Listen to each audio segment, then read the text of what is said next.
Jagan Sattenapalli tour కు no permission. విజయవాడలో RPI regional office, Basara దగ్గర గోదావరి నదిలో టూరిస్ట్ బోట్లు నిషేధం, నంద్యాల జిల్లా బేతంచెర్లలో కుక్కల స్వైర విహారం.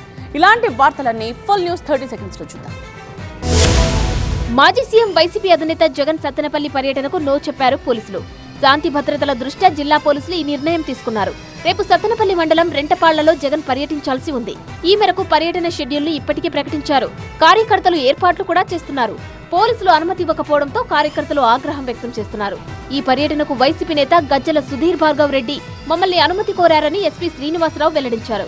లా అండ్ ఆర్డర్ సమస్య వస్తుందని, గతంలో జరిగిన కొన్ని సంఘటనలను దృష్టిలో ఉంచుకొని వారు అడిగిన విధంగా అనుమతి ఇవ్వలేమని ఎస్పీ స్పష్టం చేశారు. Reserve bank of India AP ప్రాంతీయ కార్యాలయం విజయవాడలో ప్రారంభమైంది. RBI deputy governor T Ravishankar ఈ ప్రాంతీయ కార్యాలయాన్ని ప్రారంభించారు. Integrated banking department, financial inclusion and development department, foreign exchange department, department of supervision సహా పలు విభాగాల కార్యకలాపాలు ఇక్కడ నిర్వహించనున్నారు. ఏపీ కరెన్సీ నిర్వహణ మాత్రం హైదరాబాద్ కార్యాలయం నుంచే జరగనుంది. దేశంలో మొత్తం 19 రాష్ట్రాల్లో ఆర్బీఐ ప్రాంతీయ కార్యాలయాలు ఉన్నాయి. కొత్తగా 20వ ప్రాంతీయ కార్యాలయం విజయవాడ స్టాలిన్ సెంట్రల్ కాంప్లెక్స్ లో ప్రారంభమైంది. బాసర గోదావరిలో 5 మృతి చెందడం దురదృష్టకరమని జిల్లా ఎస్పీ జి జానకి షర్మిల అన్నారు. మరోసారి ఇలాంటి ప్రమాదాలు జరగకుండా చర్యలు తీసుకుంటామని తెలిపారు.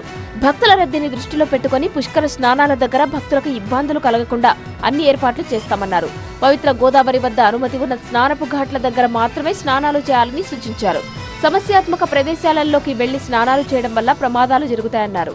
పుష్కర ఘాట్ల దగ్గర ప్రత్యేక హెచ్చరిక బోర్డులు ఏర్పాటు చేసినట్టు తెలిపారు. విధిలో ఉన్న పోలీస్ సిబ్బంది ఎప్పుడూ అప్రమత్తంగా ఉండాలని ఆదేశించారు. ప్రముఖ పుణ్యక్షేత్రం శ్రీశైలంలో మద్యం అమ్ముతూ పోలీసులకు పట్టుబడ్డారు 2 నిందితులు. వీరి దగ్గర నుంచి 98 మద్యం బాటిళ్లను స్వాధీనం చేసుకున్నారు. రెగ్యులర్ విధుల్లో భాగంగా తనిఖీలు నిర్వహిస్తున్న పోలీసులు శ్రీశైలం ఆర్టీసీ బస్ పార్కింగ్ ఏరియాలో మద్యం అమ్ముతున్న ముటీరం, బుజ్జి అనే వ్యక్తులను గుర్తించి వారిని అదుపులోకి తీసుకుని కేసు నమోదు చేశారు. దేవాదాయ ధర్మాదాయ శాఖ నిబంధనలను అనుసరించి క్షేత్రంలో మత్తు పానీయాలను తీసుకురావడం, విక్రయించడంపై నిషేధం ఉంది. కొంతమంది ఆదాయం కోసం మద్యంను అమ్ముతున్నారని పోలీసులు చెబుతున్నారు. క్షేత్ర పవిత్రతకు భంగం కలిగించే చర్యలను ఎట్టి పరిస్థితుల్లోనూ సహించమని ఈ సందర్భంగా శ్రీశైలం సీఐ ప్రసాదరావు తెలిపారు. మల్లన్న కొలువై ఉన్న శ్రీశైలంలో తరచుగా మద్యం పట్టుబడుతోంది.